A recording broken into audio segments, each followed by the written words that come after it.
Hi guys, നിങ്ങൾ പുതിയതായിട്ട് YouTube channel തുടങ്ങുന്നവരാണോ? അങ്ങനെ അവർ അറിഞ്ഞിരിക്കേണ്ട കുറച്ച് കാര്യങ്ങൾ, ഇമ്പോർട്ടൻ്റ് കാര്യങ്ങൾ ഞാൻ പറയാൻ വരുന്നത്. അല്ലെങ്കിൽ നിങ്ങളുടെ ചാനൽ സ്ട്രൈക്ക് കിട്ടാനും, കോപ്പിറൈറ്റ് സ്ട്രൈക്ക് കിട്ടാനും, കമ്മ്യൂണിറ്റി ഗൈഡ്ലൈൻസിൻ്റെ സ്ട്രൈക്ക് കിട്ടാനും, ചാനൽ ടെർമിനേറ്റഡ് ആയി പോകാനുള്ള ചാൻസ് കൂടി ഉണ്ട്. അതുകൊണ്ട് ഞാനിപ്പോൾ പറയുന്ന പറഞ്ഞാൽ എൻ്റെ അനുഭവത്തിൻ്റെ വെളിച്ചത്തില്ല. ഞാനൊരു 5-6 ചാനൽ തുടങ്ങിയിട്ടുണ്ടായിരുന്നു. ഓൾമോസ്റ്റ് എല്ലാ ചാനലിലും 1000 സബ്സ്ക്രൈബേഴ്സ് വരെ ഉണ്ടായിരുന്നു. തുടങ്ങി ഏതോ ഒരു മിസ്റ്റേക്ക് ചെയ്ത് കോപ്പിറൈറ്റ് ആയിട്ട് ആ ചാനലെപ്പോഴും ഡിലീറ്റ് ആയി പോകും. അങ്ങനെ ഞാൻ ഓരോന്ന് പഠിച്ച് എന്തൊക്കെ ചെയ്യാൻ പാടില്ല എന്ന് പഠിച്ചിട്ടാണ് ഇപ്പോൾ നിങ്ങൾ പുതിയതായിട്ട് ചാനൽ തുടങ്ങാമെന്നൊക്കെയാണ് ഞാൻ പറയാൻ പോകുന്നത്. അതിൽ കുറച്ച് പോയിൻ്റ് ഓർത്താൽ മതി. ഒന്നാമത്തെ കാര്യം എന്ന് പറഞ്ഞാൽ, നിങ്ങൾ ഈ മൃഗങ്ങളെ മാനസികപരമായും ശാരീരികപരമായും ഉപദ്രവിക്കുന്ന ടൈപ്പ് വീഡിയോസ് ഇടരുത്. ഇട്ടാൽ ഞങ്ങൾക്ക് കോപ്പി സ്ട്രൈക്ക് ഉറപ്പാണ്. ഇപ്പോൾ കുറച്ച് വീഡിയോസ് ഉണ്ട്, അത് ഉറങ്ങിക്കിടക്കുന്ന പട്ടീനെ നമ്മൾ പോയിട്ട് പേടിപ്പിക്കൽ, അങ്ങനത്തെ വീഡിയോ ഇട്ടാലും കോപ്പി സ്ട്രൈക്ക് കിട്ടും. കാരണം അത് മൃഗങ്ങളെ മാനസികമായിട്ട് അവരെ ഉപദ്രവിക്കണമെന്ന് പറഞ്ഞിട്ട് അവരങ്ങനെ പറയും. അതുപോലെ മൃഗങ്ങളെ ആക്രമിക്കുന്ന വീഡിയോ, അവരെ വെട്ടിക്കൊല്ലണത്, അങ്ങനൊന്നും ഇടാൻ പാടില്ല. ആ പരിപാടിയെ പാടില്ല.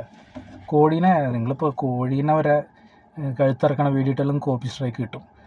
അത് മറിച്ച് നിങ്ങൾ കോഴീനെ ഫുഡിന് ഉണ്ടാക്കാൻ വേണ്ടി കൊല്ലണമോ എന്ന് പറഞ്ഞു നോക്ക്. ഫുഡ് ഉണ്ടാക്കാനുള്ള ട്യൂട്ടോറിയൽ എന്ന് പറഞ്ഞാൽ അപ്പോൾ കോപ്പി സ്ട്രൈക്ക് കിട്ടില്ല.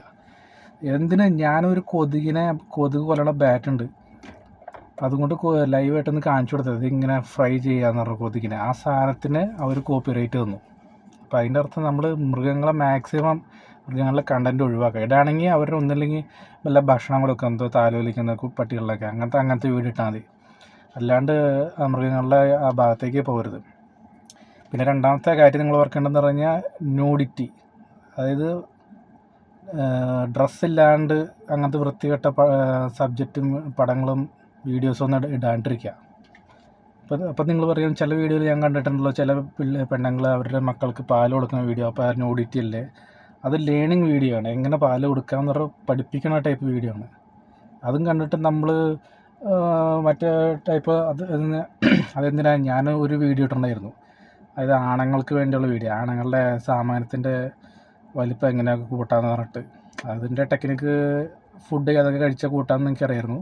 അപ്പം ഞാൻ എന്ത് ചെയ്തു, ജസ്റ്റ് ഒരു നിക്കറിൽ ഒരു പഴം വെച്ചിട്ട് സാമ്പിൾ ഇട്ടതാണ്. തമ്പനെയിൽ ഇടുമ്പോഴും സൂക്ഷിക്കണം. തമ്പനെയിലും ഇമാതിരി ന്യൂഡിറ്റി പാടില്ല. തമ്പനെയിൽ അവർ വിചാരിച്ചു സാമാനാണെന്ന് വിചാരിച്ചിട്ട് സ്ട്രൈക്ക് തന്നു. ഞാൻ അപ്പോൾ തന്നെ അതിന് കൗണ്ടർ സ്ട്രൈക്ക് കൊടുത്തു, അപ്ലൈ ചെയ്തു. ഇത് പടം സൂക്ഷിച്ച് നോക്കുക, അത് സാമാനമല്ല, അത് വെജിറ്റബിളാണ് വെച്ചേക്കണമെന്ന് പറഞ്ഞത്. അതുകൊണ്ട് അവർ അത് റിവേഴ്സ് ചെയ്തു. അപ്പോൾ നമ്മൾ ന്യൂഡിറ്റിയുടെ ആ ഭാഗത്തേക്കും പോകരുത്. പിന്നെ അടുത്ത വീഡിയോസ് നമ്മൾ അപ്ലോഡ് ചെയ്യുമ്പോൾ അതിൽ വയലൻസ്, ചോര, അങ്ങനത്തെ വീഡിയോസ് ഇടരുത്. വെറുതെ കോപ്പി സ്ട്രൈക്ക് വാങ്ങിച്ച് നിങ്ങൾ കഷ്ടപ്പെട്ടുണ്ടാക്കിയ വീഡിയോ ഒക്കെ പോകും. വയലൻസ്, ബ്ലഡൊക്കെ വരുന്ന സംഭവങ്ങൾ ആ ഭാഗത്തേക്ക് പോയിട്ടിരുന്നത്, അങ്ങനത്തെ സബ്ജക്റ്റ് ഇടാണ്ടിരിക്കുക. പിന്നെയെന്ന് പറഞ്ഞു കഴിഞ്ഞാൽ ജെൻഡർ ഇക്വാളിറ്റി, റേസിസം, അതായത് കറുത്തവൻ, അങ്ങനത്തെ ഇവരൊക്കെ നമ്മൾ കളിയാക്കില്ല, നീഗ്രോസ് എന്നൊക്കെ പറഞ്ഞിട്ട്, അതൊന്നും കളിയാക്കാണ്ടിരിക്കുക. ജെൻഡർ ഇക്വാളിറ്റി, അതുപോലെ ഹെയ്റ്റ് സ്പീച്ച്, ഇപ്പോൾ ഒരാൾക്കെതിരെ അല്ലെങ്കിൽ ഒരു പാർട്ടിക്കെതിരെ, രാജ്യത്തിനെതിരെ നമ്മൾ എതിർത്ത് സംസാരിക്കുന്നത് മഹാവൃത്തിയായിട്ട രീതിയിൽ സംസാരിക്കുക, അങ്ങനത്തൊക്കെ ചെയ്യാണ്ടിരിക്കുക. വെറുതെ കമ്മ്യൂണിറ്റി ഗൈഡൻസ് സ്ട്രൈക്ക് കിട്ടാണ്ടിരിക്കാൻ വേണ്ടി ഞാൻ പറഞ്ഞത്. പിന്നെയെന്ന് പറഞ്ഞാൽ, നിങ്ങൾ ഒരു വീഡിയോ ഇടുമ്പോൾ ഷോർട്സ് ആണെങ്കിൽ നമ്മൾ യൂട്യൂബിൽ തന്നെ കുറേ പാട്ടുകൾ സെലക്ട് ചെയ്യാനുള്ള ഓപ്ഷൻ കിട്ടും. അതിൽ നിന്ന് സെലക്ട് ചെയ്തിട്ട് കഴിഞ്ഞാൽ നമുക്ക് കോപ്പിറൈറ്റ് കിട്ടില്ല.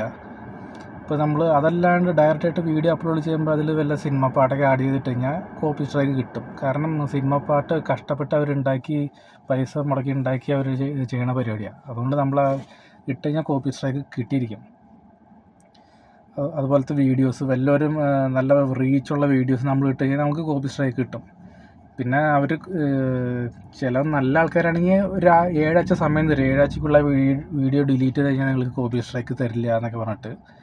അത് നമ്മുടെ ഭാഗ്യം അനുസരിച്ചിരിക്കും. ചിലർ ഒരു മയം ഉണ്ടാവില്ല, അപ്പം തന്നെ ഞങ്ങൾ കോപ്പി സ്ട്രൈക്ക് ചെയ്യുക. അങ്ങനെ പ്രത്യേകിച്ച് ഓർക്കേണ്ട കാര്യം, നിങ്ങൾക്ക് 3 കോപ്പി സ്ട്രൈക്ക് കിട്ടിക്കഴിഞ്ഞാൽ, അല്ലെങ്കിൽ 3 കമ്മ്യൂണിറ്റി ഗൈഡൻസിൻ്റെ വാർണിംഗ് സ്ട്രൈക്ക് കിട്ടിക്കഴിഞ്ഞാൽ നിങ്ങൾക്ക് ഒരു മെയിൽ ഐ ഡിയിൽ നിങ്ങൾ എത്ര യൂട്യൂബ് ചാനൽ തുടങ്ങിയിട്ടുണ്ടോ എല്ലാം പൂട്ടി കിട്ടും. എല്ലാം അപ്പം തന്നെ ഡിലീറ്റ് ആയി പോകും. നിങ്ങൾക്ക് പിന്നെ യൂട്യൂബേ തുറക്കാൻ പറ്റില്ല. തുറക്കണമെങ്കിൽ പുതിയ ജിമെയിൽ ഉണ്ടാക്കണം, എന്നിട്ട് പുതിയ യൂട്യൂബ് തുറക്കാൻ പറ്റുള്ളൂ. പഴയ ജിമെയിലോട് നിങ്ങൾക്ക് ഇനി തുറക്കാൻ പറ്റുന്ന ചിന്തയെ വേണ്ട. ഓൾറെഡി ഞാൻ എത്ര ജിമെയിൽ ഉണ്ടെങ്കിൽ എനിക്കെന്നെ അറിയില്ല. പിന്നെ നമ്മൾ വീഡിയോ തന്നെ ഇടണമെന്ന് ആവശ്യമില്ല. ഈ വാണിംഗ് കിട്ടാൻ വേണ്ടി, കമ്മ്യൂണിറ്റി ഗൈഡ്ലൈൻസിൻ്റെ സ്ട്രൈക്ക് കിട്ടാൻ വേണ്ടി ഇപ്പോൾ ഒരുത്തന്നെ ഒരു വീഡിയോ ഇട്ടു. അത് ഞാനിപ്പോൾ ഒരു വീഡിയോ ഇട്ടു. ഇപ്പോൾ നിങ്ങൾക്ക് എൻ്റെ വീഡിയോ ഇഷ്ടപ്പെട്ടില്ല, നിങ്ങൾ താഴെ പച്ച തെറി ചെയ്തെന്ന് ചോദിച്ചോ, ആ തെറി ഞാൻ റിപ്പോർട്ട് ചെയ്താലും നിങ്ങൾക്ക് കമ്മ്യൂണിറ്റി ഗൈഡ്ലൈൻസിൻ്റെ വാണിംഗ് കിട്ടും. അതുകൊണ്ട് നമ്മൾ കമൻറ്റ് ചെയ്യുമ്പോഴും തമ്പനെയിൽസ് ഇടുമ്പോഴും വീഡിയോസ് ഇടുമ്പോഴും എല്ലാം ഇടുമ്പോഴും നമ്മൾ ശ്രദ്ധിക്കണം. ഈ കമ്മ്യൂണിറ്റി ഗൈഡ്ലൈൻസ് വാണിംഗ് ആണോ സ്ട്രൈക്കാണോ ഇതൊക്കെ. ഈ മാതിരി തെറിയും ചെറ്റത്തരം ചെയ്യുമ്പോൾ അവർ ആദ്യം വാണിംഗ് തരും, കമ്മ്യൂണിറ്റി ഗൈഡ്ലൈൻസ് വാണിംഗ്. വീണ്ടും നമ്മൾ 90 ദിവസത്തിനുള്ളിൽ വീണ്ടും നമ്മൾ സെയിം റിപ്പീറ്റ് ചെയ്യുകയാണെങ്കിൽ അപ്പോൾ സ്ട്രൈക്ക് വരും. വീണ്ടും നമ്മൾ റിപ്പീറ്റ് ചെയ്യുകയാണെങ്കിൽ വീണ്ടും രണ്ടാമത്തെ സ്ട്രൈക്ക് വരും. അപ്പോൾ നമ്മൾ വിചാരിക്കും മൂന്നാമത്തെ കിട്ടിക്കഴിഞ്ഞാൽ നമ്മൾ ഡീസൻ്റ് ആവാമെന്ന് വിചാരിക്കും. അങ്ങനെയല്ല, മൂന്നാമത്തെ സ്ട്രൈക്ക് കിട്ടുന്നത് നമ്മൾ അറിയുന്നത് എന്താ, ചാനൽ തുറന്ന് നോക്കുമ്പോൾ ബ്ലാങ്ക് സ്ക്രീൻ. അതിൻ്റെ അർത്ഥം മൂന്നാമത്തെ സ്ട്രൈക്ക് കിട്ടി ചാനൽ ഡിലീറ്റ് ആക്കി കളഞ്ഞെന്ന് അർത്ഥം. പിന്നെ ഫേക്ക് ഡീറ്റെയിൽസ് നമ്മൾ പറയുക. അതായത് നമ്മൾ തമ്പനെയിൽ ഒരു പരിപാടി കാണിക്കുക, വീടിൻ്റെ അകത്ത് വേറെ പരിപാടി കാണിക്കുക. ഇങ്ങനെ കാണിക്കുമ്പോൾ നമ്മൾ ഓഡിയൻസ് റിപ്പോർട്ട് ചെയ്തതിലും യൂട്യൂബ് സ്വന്തമായിട്ട് അവർ തന്നെ റിപ്പോർട്ട് ചെയ്യും. അതുകൊണ്ട് ഫേക്ക് പരിപാടി ചെയ്ത് നിർത്തണം. പിന്നെ നമ്മൾ ചെയ്യേണ്ടതെന്ന് പറഞ്ഞു കഴിഞ്ഞാൽ, നമ്മൾ ഒരു യൂട്യൂബ് ചാനൽ തുടങ്ങി. ഇപ്പോൾ സപ്പോസ് മോഹൻലാൽ, ഇപ്പം ഞാൻ മോഹൻലാലിൻ്റെ ചാനലെന്ന് പറഞ്ഞിട്ട് ഞാൻ തുടങ്ങുകയാണ്. അങ്ങനെ ഫേക്ക് ഇമ്പേഴ്സണൈസേഷൻ, അത് വേറൊരാളുടെ പേരിൽ ചാനൽ തുടങ്ങുന്നത്, ആ വക പരിപാടി ചെയ്യരുത്. അതെന്തെങ്കിലും പിടിക്കപ്പെടും. നമ്മൾ മറ്റേ ID വാലിഡേറ്റ് ചെയ്യുമ്പോൾ അവർ ക്യാൻസലാക്കിയാലും വെറുതെ പിന്നെ കേസും ചിലപ്പോൾ അവർ വയ്ക്കേണ്ടി വരും. അതുകൊണ്ട് നമ്മൾ ആ ഭാഗത്തേക്ക് പോകരുത്. പിന്നെ ഒട്ടും ഇടാൻ പാടില്ലാത്ത വീഡിയോ കണ്ടൻറ്റ് എന്ന് പറഞ്ഞു കഴിഞ്ഞാൽ ഈ സൂയിസൈഡ് പരിപാടി, സൂയിസൈഡോ അല്ലെങ്കിൽ ഈ ലവേഴ്സൊക്കെ കൈയൊക്കെ മുറിക്കില്ലേ. അപ്പം ഞാൻ തന്നെ നിനക്ക് കാണിച്ചില്ല എൻ്റെ കൈ മുറിക്കണോ എന്നൊക്കെ പറഞ്ഞാൽ, അങ്ങനെ കൈ മുറിക്കില്ല, കാൽ മുറിക്കില്ല, എന്ത് പരിപാടിയെങ്കിലും സെൽഫ് ആയിട്ട് ഹാം ചെയ്യുന്നതും സൂയിസൈഡ് ടൈപ്പ് വീഡിയോസ് ഇട്ട് കഴിഞ്ഞാൽ ചാനൽ പോയി. പിന്നെയെന്ന് പറഞ്ഞത് നമ്മൾ ചാനൽ കാണിക്കാൻ പാടില്ലാത്ത സംഭവം എന്ന് പറഞ്ഞു കഴിഞ്ഞാൽ ആയുധം പിടിച്ചുകൊണ്ട് വീഡിയോ ചെയ്യൽ, ഷോർട്ട് ചെയ്യൽ, തോക്കൊക്കെ പിടിച്ച് വീഡിയോ ചെയ്യൽ, അതുപോലെ കത്തിയൊക്കെ പിടിച്ച് വീഡിയോസ് ചെയ്യൽ, ഇവയൊക്കെ പരിപാടിയൊക്കെ ചെയ്ത് എപ്പോൾ കോപ്പി സ്ട്രൈക്ക് കിട്ടിയെന്ന് ചോദിച്ചാൽ മതി. അതിന് ഒരു ഡൗട്ടില്ല. പിന്നെ നമ്മൾ ഒരു ബിസിനസ് ചാനലാണ് തുടങ്ങിയെങ്കിൽ അതിൽ ഇല്ലീഗലായിട്ടുള്ള ഐറ്റംസ് സെയിൽ ചെയ്യാനുള്ള വീഡിയോസാണ് ഇടുന്നത് വെച്ചാൽ അതിനും കിട്ടും കോപ്പി സ്ട്രൈക്ക്. അപ്പോൾ ഞാൻ ഇത്രയും ഇതൊക്കെ പറയാൻ കാരണം പറഞ്ഞാൽ സത്യമായിട്ടും ഇതിനു മുമ്പ് ഞാൻ കുറേ ചാനൽ തുടങ്ങിയിട്ടുണ്ടായിരുന്നു. തുടങ്ങിയ 5-6 ചാനൽ അറിയാണ്ട് വിവരമില്ലാണ്ട് ഇതല്ലേ ഇട്ടുള്ളൂ, അതല്ലേ ഇട്ട കുഴപ്പമില്ലല്ലോ, ഇങ്ങനെ ഇട്ട കുഴപ്പമില്ല, ഇങ്ങനെ അറിയാണ്ട് ഇട്ടിട്ട് കോപ്പി സ്ട്രൈക്ക് കിട്ടിപ്പോയതാണ്. അതുപോലെ തന്നെ നമ്മൾ ഈ സ്പോർട്സ് നടക്കുമ്പോൾ ലൈവായിട്ട് ക്രിക്കറ്റൊക്കെ നടക്കുമല്ലോ. അപ്പോൾ നമ്മൾ വേണമെങ്കിൽ സ്റ്റേഡിയത്തിൽ നിന്ന് പോയിട്ട് നമുക്ക് ലൈവ് ഇടാം.